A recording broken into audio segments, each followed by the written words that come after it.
Messrs আলহাজ ভান্ডার থেকে আজকের দেশি পেঁয়াজের পাইকারি বাজার তালিকা। প্রিয় দর্শক, বাজারে পেঁয়াজের আমদানি ব্যাপক হয়েছে এবং আহ, ন্যায্য দাম নেই বর্তমান মার্কেটে এবং বাজার অনেকটাই কমে গিয়েছে।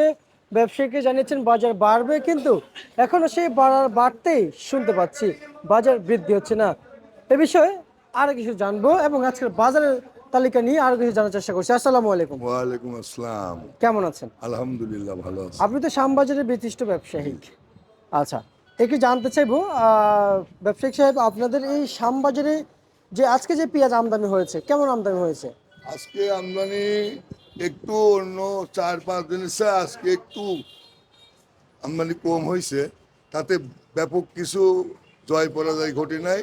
তবে এই যে গত 4-5 দিনে যে পেঁয়াজ, আলু, রসুন আমদানি হয়েছে, আমার 35 বছরে এত আমদানি দেখে নাই, বুঝলেন। আচ্ছা, এবং এই 5 দিনে এতটা পেঁয়াজ আমদানি হয়েছে যে আপনার 16 তারিখে রাত্রিতে শুরু করে গতকাল 20 তারিখে রাত্রি পর্যন্ত এত পেঁয়াজ আমদানি হয়েছে যে পেঁয়াজ আমার 35 বছরের ব্যবসায়িক জীবনে দেখি নাই এত পেঁয়াজ, রসুন, আলু, আদা আমদানি হয়, বুঝছেন। আচ্ছা, আর দামও এক রাতির বিনিময়ে, একদিনের বিনিময়ে, যেখানে পেঁয়াজ বেচলাম 16 তারিখে পেঁয়াজ বেচলাম 53 টাকাতে 55 টাকা, সেই পেঁয়াজ এতটা পরিমাণ আমদানি হলো, সেই পেঁয়াজ আপনার 19 তারিখে 80 হয়ে গেল 35 টাকা, 20 তারিখে 80 হয়ে গেল 30 টাকা 31 তারিখে।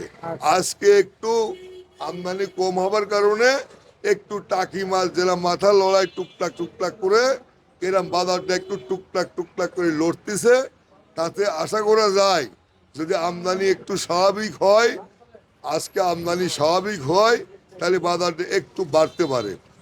আচ্ছা, একটু বাড়তে পারে। জি এই যে গাড়ি আপনাদের ঘর থেকেই তো পেঁয়াজ এগুলো গেছে না? জি জি আচ্ছা, আজকে আজকের দিনে জি যে বাজার আপনারা বলতেছেন বাজার, আমি শুনেছি বাজার বাড়বে, কিন্তু তারপর আমি আপনাকে প্রশ্ন করতেছি, কারণ কৃষকরা জানতে চায় আপনাদের কাছ থেকে যে বাজার বাড়ছে কিনা, কিন্তু বাজার কি আরেকটু বাড়বে?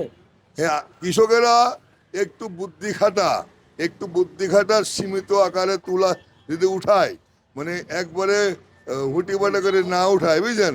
এই একটু ধৈর্য ধরে যদি কালে জমিতে পেঁয়াজ উঠে বাজারে আমদানি করে, তাহলে কৃষকেরা দুটি পয়সা পাবে, বাজারে একটু বাড়বে। আর কৃষকেরা ধৈর্যের বাঁধ হারা গেছে, বুঝছেন। এখন গেলে এত লস হয়েছে, এতদিন জমির পেঁয়াজ রাখলাম, দাম বাড়বে বাড়বে করে পেঁয়াজ অনেকটা শুকা গেছে, অনেকটা কালার খারাপ হয়ে গেছে। কেউ কেউ ডিসিশন নিয়েছিল জমিতে পেঁয়াজ উঠাবোই না, এরমভাবে অনেক পেঁয়াজ অনেক ঘাটতি হয়ে গেছে, ওয়েটে ঘাটতি হয়ে গেছে, কালারে ঘাটতি হয়ে গেছে। শেষ পর্যন্ত আসি আপনার 20 তারিখে 18 তারিখের অস্বাভাবিক আমদানি হওয়ায় পেঁয়াজের বাজার আবার আগে ছিল 35-36, 18 তারিখে 19 তারিখে 20 তারিখে পেঁয়াজ বিক্রি হয়েছে 31-32। আজকে থেকে আবার শুরু হয়েছে 31-32-33 বিক্রি শুরু হয়েছে। আমার যেটুকু জ্ঞান আছে সেই জ্ঞানের আলোতে বলতেছি, পেঁয়াজ আগামী কাল থেকে আপনার ভালোটা 35 টাকা বিক্রি হবে, মিডিয়ামটা বিক্রি হবে 32 টাকা, লোয়েস্টটা বিক্রি হবে 30 টাকা। আর রসুনের বাজারও হয়ে গেছিল পুরানটা 110 টাকা, নতুনটা হয়ে গেছিল 100 টাকা, বুঝলেন। এই অস্বাভাবিক আমদানির কারণে রসুনের বাজার নতুনটা হয়ে গেছে 50-60 টাকা, পুরানটা হয়ে গেছে 70-80 টাকা। বাজার আগের সেই সাবেক বাজারে চলিয়ে আসছে, বুঝলেন। আলুর বাজারও বেড়ে গেছিল আপনার ওই 16 তারিখে 15 তারিখ বেড়ে 17 তারিখ পর্যন্ত আলুর বাজার 3 টাকা বেড়েছিল, বুঝলেন। আবার এই 18-19-20-এ আলুর বাজার 3 টাকা কমে আপনার 10 টাকা 11 টাকা হয়ে গেছে, বুঝলেন। এরপরে আদার বাজারও বাড়িয়েছিল, সেটা 115 টাকা হয়েছিল কেরালা আদা, 115 টাকা কেরালা আদা, 115 টাকা হয়েছিল কেরালা আদা, 115 টাকা কেরালা আদা হয়েছিল, এটা 103 টাকা 60 টাকা হয়ে গেছে। চায়না আদা 130 টাকা ছিল, 110 টাকা হয়ে গেছে, বুঝলেন। এটার কুমার পিছেও আমাদের কিছু কারণ আছে। এই মানুষ ভোটের পরে পেঁয়াজ আমদানি করবে, রসুন আমদানি করবে, আদা আমদানি করবে, আলু আমদানি করবে, এই সবাই নিত করে ভোট দিতে গেছে, বুঝলেন। এই ভোট দিতে গিয়ে একবারে আমদানি, ভোটের শেষে একবারে আমদানি করেছে। বাজারে এত পরিমাণ পেঁয়াজ আমদানি হয়েছে, বাজার 6 লাখ হয়ে গেছে, বুঝলেন। আচ্ছা আচ্ছা যে আশা করতেছি আসতে না আবার টিপটাপ টিপটাপ করে কিছু বাজার উঠবে। আগামী 5 তারিখের ওইদিক, 6 তারিখের ওইদিক যায় হয়তো আবার 35-36 হতে পারে বলে আমি আশা রাখি। দেখেন, আমি অক্টোবর মাসে, নভেম্বর মাসের 25 তারিখের দিন আপনার মাধ্যমে কথা বলে আসতেছি, আপনার মাধ্যমে কথা বলে আসতেছি। আমি যা কথা বলি 45টা কথা আমি নভেম্বর মাসে বলতেছি যে ডিসেম্বর মাসের 5 তারিখে বাজার পড়ে যাবে। এ পড়তেই আছে, পড়তেই আছে, পড়তেই আছে, পড়তে পড়তে নামতে নামতে নামতে গত 16 তারিখের দিন 18 তারিখে 2 দিন বাজার একটু বেড়েছিল ভোটের কারণে, বুঝলেন। আবার এদের নামি আগের ছায়াও নেমে গেছে, বুঝলেন। আমি কখনো মিথ্যা কথা বলিনি। আর এই পেঁয়াজ, রসুন, আদা, আলুর উপরে আমার যথেষ্ট অভিজ্ঞতা আছে, বুঝলেন। আমার কথা একটা মিথ্যা হবে না, আমার মন্তব্য মিথ্যা হবে না, বুঝলেন। আমি যা বলি পারফেক্ট কথা বলি। আচ্ছা। আমি আমার ব্যক্তির স্বার্থে কথা বলি না, আমি দেশবাসীর স্বার্থে কথা বলি, কৃষকের স্বার্থে কথা বলি, বুঝলেন। আচ্ছা। এর মধ্যে একটা কথা বলতে হয়, না বললে পারা যায় না।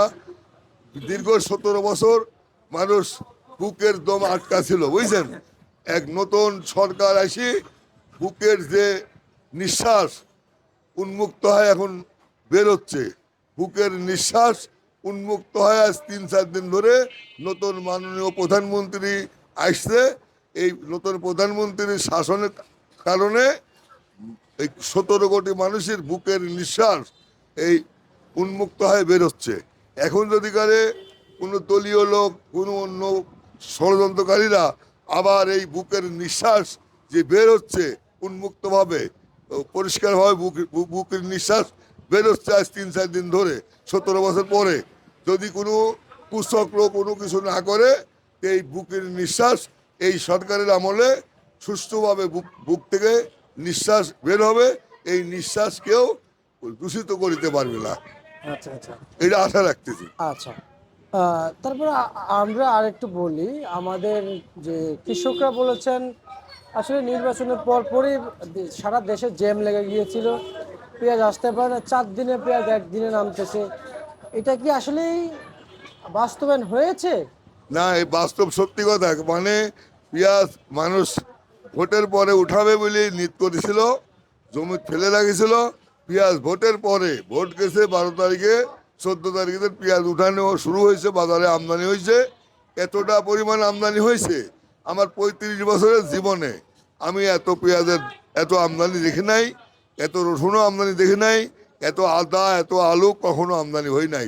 4 দিনে যে আমদানি হয়েছে, আসলে আমরা এই যে পেঁয়াজের দাম যে 55 টাকা 52 টাকা হয়েছিল, এটার মধ্যে 18 কোটি আমরা মানুষ, তার মানে 14 কোটি মানুষ দায়ী এর জন্য, বুঝছেন। কেন দায়ী? যে রোজা আসতেছে, 1 সপ্তাহ বাজার করলেই যথেষ্ট, বুঝছেন। কিন্তু রোজা আসতেছে এই মর্মে প্রায় 16 কোটি মানুষ এই গোটা রোজার মাসে যে বাজার লাগে আপনার, সেই বাজার করেছে 1-2 দিনে, বুঝছেন।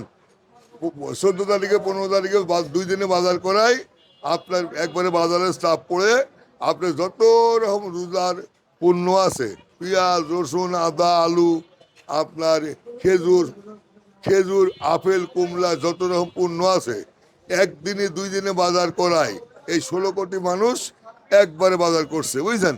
এই জন্য বাজারটা অস্বাভাবিকভাবে বেড়ে গেছিল। এই দেখেন, এই আবার প্রত্যেকটা পেঁয়াজ, রসুন, আদা, আলু, রসুন সব বাজার সহনীয় পর্যায়ে আসা শুরু হয়ে গেছে। ওই 55-60 টাকার বাজার নাই। পেঁয়াজ, রসুন, আদারও বাজার সহনীয় পর্যায়ে এসে গেছে। এবং গোটা মাস, গোটা রোজার মাস আমরা রোজায় যেসব পণ্য ব্যবহার করি, যেসব খাদ্য ব্যবহার করি, যেসব আপেল, কমলা, খেজুর যেসব ব্যবহার করি, সব পণ্যের দাম সহনীয় পর্যায়ে থাকবে। আচ্ছা। আমি জোর গলায় বলতেছি, আমি বাংলাদেশের 13টা ডিস্ট্রিক্টে 415টা ইউনিয়নে পেঁয়াজ হয়, বুঝলেন। আমি 8টা ডিস্ট্রিক্ট, 54টা থানা, 91টা ইউনিয়ন সফর করে আসি, দেখলাম এখনো প্রচুর পরিমাণ পেঁয়াজ দেশে আছে, জমিতে আছে, প্রচুর রসুন আছে, প্রচুর পরিমাণ আলু আছে, প্রচুর পরিমাণ আদা আছে, বহির্বিশ্ব থেকে আমদানি হচ্ছে। বিদায় গোটা রোজার মাস আমাদের 4টা পণ্যের দাম অস্বাভাবিক হবে না, সহনীয় পর্যায়ে থাকবে। এবং আমি আর একটা জিনিস জানাতে চাই, খেজুর, আপেল, কুমড়া, এই যে আপনার যত রকম তরমুজ, যত রকম পণ্য আছে, যত রকম পণ্য আছে, সব রোজার মাসে বাজার সহনীয় পর্যায়ে থাকবে। যেটুকু ঊর্ধ্বগতি হয়েছিল, এই ঊর্ধ্বগতি বাজার 2 দিন হওয়ার কারণে এটা আমাদের 16 কোটি মানুষের দোষ, বুঝলেন? 16 কোটি মানুষ আপনার 16 কোটি মানুষ আপনার 2 দিনে বাজার করেছে 1 মাসের বাজার, যার জন্য বাজারটা বেড়ে গেছিল, আবার সহনীয় পর্যায়ে চলে আসছে। আচ্ছা, ঠিক আছে, আপনাকে অসংখ্য অসংখ্য ধন্যবাদ। এই ছিল আজকে সর্বশেষ বার্তা।